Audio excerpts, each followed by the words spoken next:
कभी अलविदा ना कहना भाग 9 मूळ भाग 12। दिल धक धक करने लगा। दिल गार्डन गार्डन हो गया। जेवढी कोणती लव्ह सॉंग्स होती ती सगळी गाणी आता निशीच्या मनात वाजत होती. अनुराग आपल्याला खूप बोललो आहे, नको ते आरोप लावले आहे, हे सगळं काही ती विसरून गेली होती.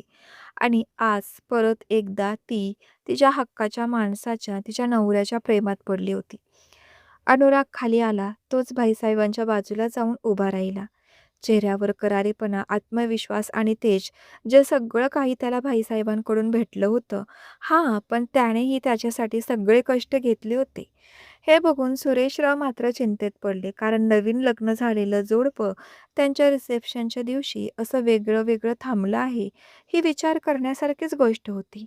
ते निशीच्या बाजूला जाऊन उभे राहिले आणि तिला प्रश्न विचारला, "अ, निशी, तुमचं ठीक चालू आहे ना सगळं, की काही प्रॉब्लेम झाला आहे?" हा प्रश्न ऐकून ती थोडी गडबडली, पण लगेच सावरून उत्तर दिलं, "नाही बाबा, सगळं ठीक आहे. असं का विचारलं तुम्ही?" "नाही गं, सहजच विचारलं. अनुराग तुझ्या शेजारी उभे राहिले नाही. तुझ्याकडे बघितलं पण नाही ना, म्हणून विचारलं." "अहो बाबा, हे सगळे गेस्ट आहेत. ते बिझनेसमॅनमधले आहेत ना. त्यांना भेटणं पण महत्त्वाचं आहे ना. आणि माझ्याकडे बघितलं नाही, कारण रूममध्ये होतोच की आम्ही एकत्र. तेव्हा त्याने माझी तारीफच केली आहे." तिच्या मनात नसतानाही नाईलाजाने हे सगळं काही बोलावं लागलं. सगळं काही नीट आहे असं सांगावं लागत होतं. तिच्या वडिलांना हे सगळं समजलं असतं, तर त्यांना हे सहन झालं नसतं. पण आता जास्त वेळ जर ती बाजूला थांबली असती, तर सगळ्यांना ते वेगळं वाटलं असतं. अनुराग सगळ्यांना भेटूया बाजूला जाऊन थांबला आणि ह्याच संधीचा फायदा घेऊन ती अनुरागच्या जवळ गेली आणि त्याच्या शेजारी उभी राहिली. तो तिथून निघून जाणार, तर तिने त्याचा हात घट्ट पकडून ठेवला. त्याला तर अजूनच अनुरागचा राग आला होता, पण बोलणार तर इतकं कसं लोकांसमोर? "प्लीज तुम्ही असं बाजूला नका थांबू, हात जोडते मी. माझे बाबा मला विचारत होते, तुमचं काही बिनसलं आहे का? प्लीज मला बाबांना काहीही कळू द्यायचं नाहीये. माझ्या बाबांना नाही सहन होणार, प्लीज." ती त्याच्याकडे विनंती करत होती. तोही थोडा नरमला आणि तिच्या शेजारीच उभा राहिला. जेव्हा तिने त्याचा हात पकडला होता, तेव्हा त्याला तिचा हात खूप गरम लागला. असं वाटत होतं की तिला ताप आहे. पण नंतर त्याने दुर्लक्ष केलं. प्रोग्राम अरेंज करणाऱ्यांनी दोघांनाही स्टेजवर बोलावलं. दोघेही स्टेजवर गेले. बरेच जण येऊन त्यांना लग्नाच्या शुभेच्छा देत होते. भाईसाहेब त्यांना दोघांना एकत्र बघून खूप खुश होते. आपली निवड अगदी बरोबर आहे यावर ते खुश झाले. त्यांनी नंदिनीबाईंना बोलावून सांगितलं, पण नंदिनीबाई त्यांना माहीत होतं सगळं. त्याही शांत बसल्या. कारण हा कार्यक्रम झाल्यावर त्या निशीला अनुरागचा भूतकाळ सांगणार होत्या. सगळे पाहुणे आता हळूहळू जायला लागले होते. निशीचे बाबा आणि संजूही तिला भेटायला वर आले. आज पहिल्यांदा निशीचे बाबा अनुरागशी बोलत होते. "काय बोलू मी? तुम्ही खूप मोठी माणसं आहात." बाईसाहेबांचा मोठेपणा, की त्यांनी माझ्या निशीला सून म्हणून स्वीकारलं. एकच सांगतो, माझ्या निशिताला सुखात ठेवा. एका बापाला अजून दुसरं काय हवं असतं? "बाबा?" ती परत रडायला लागली. संजूने तिला सावरलं. काही वेळाने ते भाईसाहेब आणि नंदिनीबाई यांना भेटून निघून गेले. आता फक्त काही घरचे पाहुणे आणि मित्रपरिवार होते. भाईसाहेब ही काही स्पेशल गेस्ट होते. त्यांच्यासोबत वेगळ्या ठिकाणी बोलत होते. अनुरागला इतके मित्र नव्हते, थोडेच होते. तेही काही घरचे लोक डान्स करत होते. त्यानंतर डान्स करण्यासाठी त्या दोघांना सगळे फोर्स करत होते. निशी तर नाहीच बोलत होती, कारण तिला सकाळपासून बरं नव्हतं. पण अनुरागला वाटत होतं, की ती मुद्दाम आपल्याला त्रास द्यायला नको बोलते आहे. तो परत तिच्यावर चिडला. "किती तू माज, नाटकं तर खूप जमतात तुला. कशाला बोलत असते गं मग प्रेम करते वगैरे?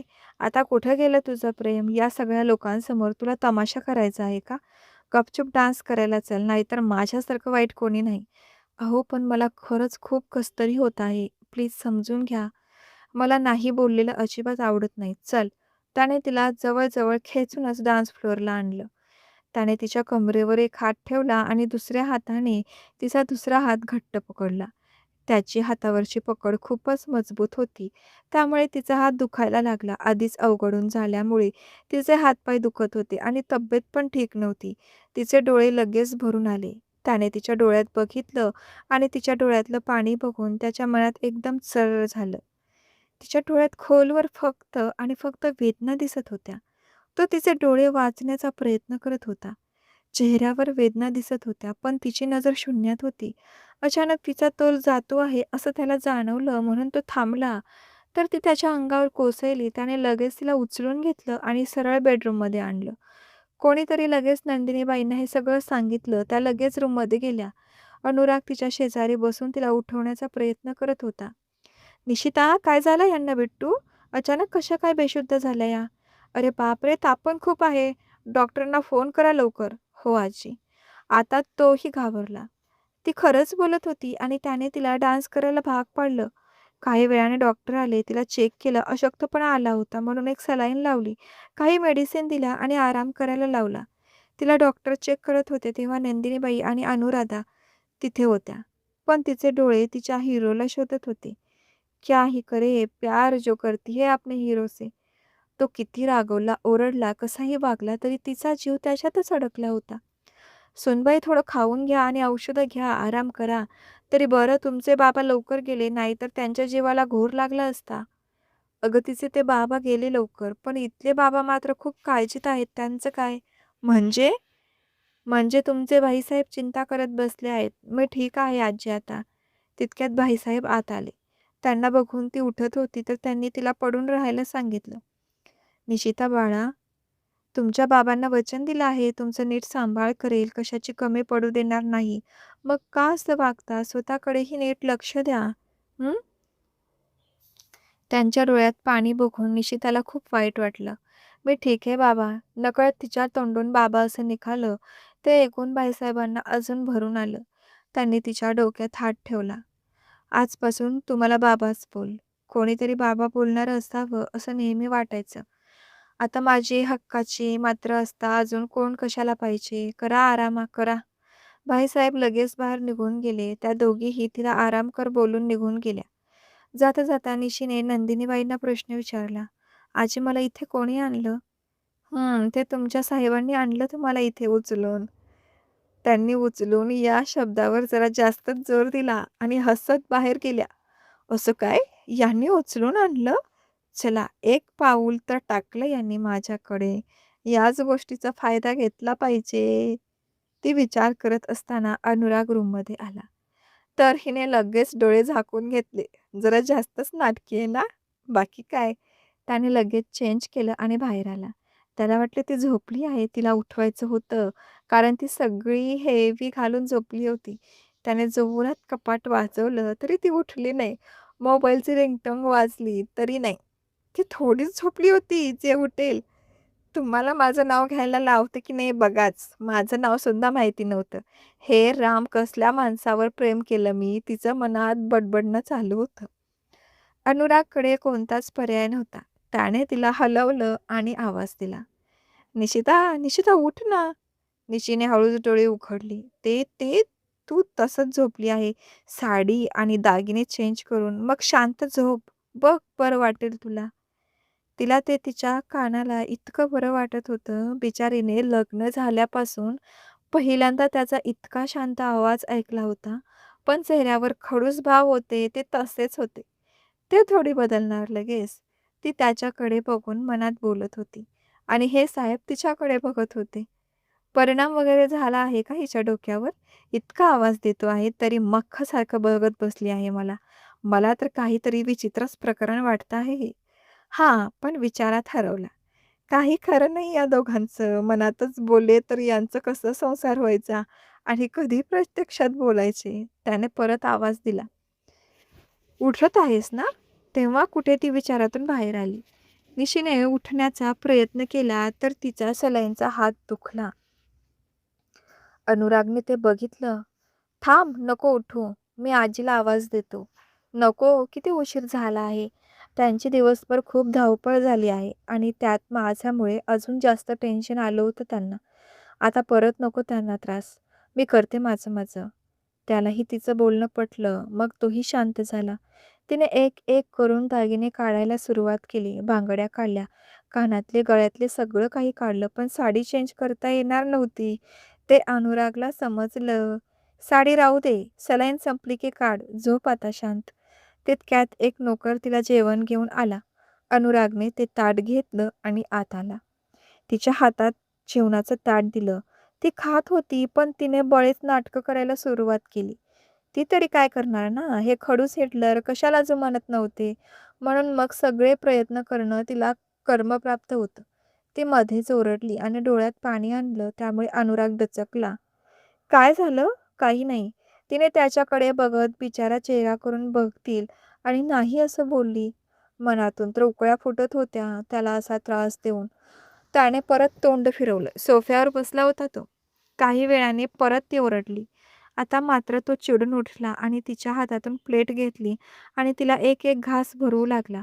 मग काय, आपल्या निशिताबाई तर हवेत उडत होत्या. "अहो स्वारी, माझ्यामुळे तुम्हाला त्रास झाला. तो कधी होत नाही. तू लाईफमध्ये आल्यापासून तेच चालू आहे. नवीन काय आहे त्यात?" तो तितक्याच रागाने बोलला. त्यामुळे तिला ठसका लागला. त्याने पटकन तिला पाणी पाजलं. ती पीत नव्हती. तिलाही राग आला होता. त्याच्या चुकीमुळे आज तिची ही हालत आहे आणि वरती तिलाच सुनवत आहे. त्याने तिचे गाल पकडले आणि तिला जबरदस्ती पाणी पाजलं. पूर्ण जेवण होईपर्यंत ती काहीच बोलली नाही. पण आतून खूप खुश होती. तिला असं वाटत होतं, आता त्याच्या गालावर किस करावा. पण खडूस हिटलर अजून जास्त लाल झाले असते. जेवण झालं तसं त्याने तिला औषध दिलं. तोपर्यंत तिची सलाईन पण संपली. त्याने ती सलाईन काढली. ते काढताना तिने त्याचा एक हात खूप घट्ट पकडला होता. थोडा त्रास झाला काढताना, पण निडल हातातच होती तिच्या. त्यामुळे हाताची हालचाल करता येत नव्हती जास्त. तिने साडी चेंज केली आणि सोफ्यावर झोपायला गेली. "जास्त शहाणपणा करायची काही गरज नाहीये. आजारी आहे म्हणून तू आज बेडवर झोपू शकते. जास्त बोलायला लावू नको मला. चुपचाप जाऊन झोप." ती शांतपणे जाऊन झोपली. कारण आता तिचीही ताकद संपली होती. तिला औषधांची गुंगी चढायला लागली होती. त्यामुळे जास्त किटकिट न करता ती झोपून गेली. अनुराग बराच वेळ सोफ्यावर बसला होता. अचानक ती झोपेत रडायला लागली. तिचं तिलाही समजत नव्हतं ती का रडते आहे. पूर्ण ग्लानीत होती ती. पण अनुराग मात्र घाबरला. तो तिच्या जवळ गेला. तिला उठवण्याचा प्रयत्न केला, पण ती नाही उठली. नीट होशमध्ये नव्हती ती. तिचा सलाईनचा हात तिच्या डोक्याखाली घेतला होता तिने. झोपताना सवय असावी तिला असं अनुरागला वाटलं. पण आत ती सलाईनची निडल तशीच होती. त्यामुळे तिला त्रास झाला. त्याने अलगद तिचा हात बाहेर काढला. रक्त येत होतं हातातून. त्याने कॉटनने ते क्लीन केलं. पण ती परत झोपेत हात डोक्याखाली घेऊन झोपेल. त्यामुळे तो तिथेच तिच्या बाजूला बसून राहिला आणि तिचा हात पकडून बसला. त्यात त्याला कधी झोप लागली समजलंच नाही. सकाळी त्याला उशिरा जाग आली. बराच उशीर झोपला होता तो. सकाळी निशी मात्र लवकर उठली. झोपेतून उठली तेच अनुराग समोर दिसला. तिच्या चेहऱ्यावर मोठं स्माईल आलं. त्याने तिचा हात पकडून ठेवला होता, त्यामुळे तिला उठता आलं नाही. ती तशीच पडून होती. त्याला बघत होती. तिला माहिती नव्हतं, पण परत कधी अशी सकाळ होईल की नाही. काही वेळाने अनुराग उठला. निशी त्यालाच बघत होती. ती अशी एकटक बघत होती. त्यामुळे तो थोडा गडबडला. लगेच उठून बसला. "वेड नाही लागलं तुला? असा मूर्खासारखा बघू नको माझ्याकडे." निशी काहीच बोलली नाही आणि तिने तिच्या हाताकडे डोळे फिरवले. त्याने लगेच तिचा हात सोडला. "ते ते काय, मी मुद्दाम नाही पकडला तुझा हात. काही गरज नाही, पण नाही मला तुझा हात पकडायची. आणि तुझ्या हातात सलाईन होती. ती झोपेत हात डोक्याखाली घेतला होता तू. म्हणून मला तुझा हात पकडून झोपावं लागलं." "हो का? ठीक आहे. मी काही बोलले का?" तो लगेच उठून फ्रेश व्हायला गेला. नंदिनीबाई तोपर्यंत तिला अनुरागसाठी ज्यूस घेऊन आल्या होत्या. अनुराग फ्रेश होऊन आला. मग ती फ्रेश व्हायला गेली. नंदिनीबाईंनी त्याला ज्यूस प्यायला थांबवलं होतं तिच्यासाठी. ती आली तेव्हा त्या खाली निघून गेल्या. त्याने तिला ज्यूस दिला. तिला आता जरा फ्रेश वाटत होतं. काही वेळाने एक नर्स आली. तिने तिच्या हातातली सलाईन काढली. जखम झाली होती तिला, त्यामुळे तो जोरात ओरडली होती आणि तिच्या डोळ्यात पाणीही आलं होतं. अनुरागला ते सहन झालं नाही आणि तो जोरात त्या नर्सवर ओरडला. "तुम्हाला समजत नाही का हो काही? किती त्रास होतो आहे तिला. हळू ना जरा. तिला अजिबात त्रास झाला नाही पाहिजे, नाहीतर तुमची नोकरी राहिलीच नाही म्हणून समजा." ती बिचारी पुरती घाबरून गेली. काय बोलणार त्याच्यापुढे? तिला माहिती होतं अनुरागचा एका शब्दावर तिची नोकरी जाऊ शकते. ती मान खाली घालून हळूहळू काढत होती. निशी डोळे बंद करून बसली होती. अचानक तिचा दुसरा हात अनुरागने पकडला. तिला आधार देत होता. त्यामुळे काय ती हरवली त्याच्यात. काही वेळाने ती नर्स निघून गेली. जाता जाता सॉरी पण बोलली हां बिचारी. घाबरली होती इतकी. काय करेल ना? जरा पेन सहन करता येत नाही का तुला? झालं. आले आपले हिटलर साहेब त्यांच्या मूळ रूपात. तो लागला लगेच तिला ओरडायला. पण ती काहीच बोलली नाही. "आराम कर. आज नीट नाही तर दादू मला कच्चं खाईल. तू आल्यापासून ना त्यांची खूप लाडकी झाली आहेस ना तू." इतकं बोलून तो ऑफिसला निघाला. पण तिने त्याला थांबवलं. "अहो, आज नका ना जाऊ ऑफिसला." "काय? आणि का मी ऑफिसला जाऊ नये? आणि तू मला कोण अडवणारी? आजपर्यंत मला दादूने पण अडवलं नाही. तुला थोडी दया दाखवली की लगेच डोक्यावर बसते का?" तिने त्याचं ऐकून घेतलं आणि अचानक त्याला सोफ्यावर ढकललं आणि त्याच्या डोळ्यात बघत बोलली, "तू समजून का घेत नाही? कसं रे तुला समजत नाही काही? आधी सरळ आणि सोपी गोष्ट आहे. तुझ्याशिवाय मला राहवत नाही." बिचारा पूर्ण ब्लँक झाला. तिने त्याला उठवायला हात पुढे केला, तर तो स्वतः उठला. त्याचं हृदय धक करायला लागलं होतं. त्याने तिच्याकडे रागाने बघितलं आणि रागात निघून गेला. ते मात्र तो गेल्यावर जोरजोरात हसत होती. "Oh my God! मेरी जान, आप ये कितने दिन ऐसे भागते रहेंगे? एक ना एक दिन आपको हमारे पास आना ही है." तुम्ही असे खडूस आहात ना, तसेच मला खूप आवडता. तिला असे विचारात हरवलेलं बघून आणि हसताना बघून नंदिनीबाई बाहेरच्या बाहेर निघून गेल्या. दुपारी तिने थोडं ऑफिसचं काम केलं. आज तिच्या ऑफिसमध्ये समजलं होतं ती कोणाची बायको आहे. तिचं कोणाशी लग्न झालं आहे. त्यामुळे तिच्या रश्मी मॅडम जरा नीट बोलल्या तिच्याशी. काही वेळ आराम करून ती अशीच निवांत बाल्कनीमध्ये बसली होती, तेव्हा नंदिनीबाई परत आल्या. त्यांनी तिला आवाज दिला, "अरे, आजी यांना?" "काय, आज खूप खुश दिसत आहात?" "हो, कालपासून मी यांच्या डोळ्यात माझ्याविषयी काळजी बघितली आहे, म्हणून मी खुश आहे. हळू सगळं काही नीट होईल अशी आशा आहे." "तू नको काळजी करू. माझा बिट्टू खूप चांगला आहे गं. खूप प्रेमळ पण आहे.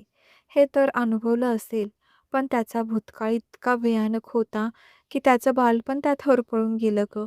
पण तूच एक आहेस ज्याच्या लाईफमध्ये परत एकदा प्रेमाचा तू रंग भरू शकतेस आणि मला खात्री आहे तू ते नक्की करशील." "पण आजी, असं नक्की काय झालं, की हे असे इतके रागीट झाले? इतके हायपर असणं हेल्थसाठी चांगलं नाही." सांगते." असं बोलून त्यांनी बोलायला सुरुवात केली. तर मग मैत्रिणींनो, काय असेल आपल्या बिट्टूचा भूतकाळ? आणि तो भूतकाळ ऐकल्यावर काय ॲक्शन घेईल निशी? तर या छानशा कथेच्या लेखिका शब्दधनी या आहेत. हा भाग आवडत असेल तर लाईक करा. चॅनेलवर नवीन असाल तर सबस्क्राईब करा. जेणेकरून पुढचा भाग तुमच्यापर्यंत लवकर पोहोचेल.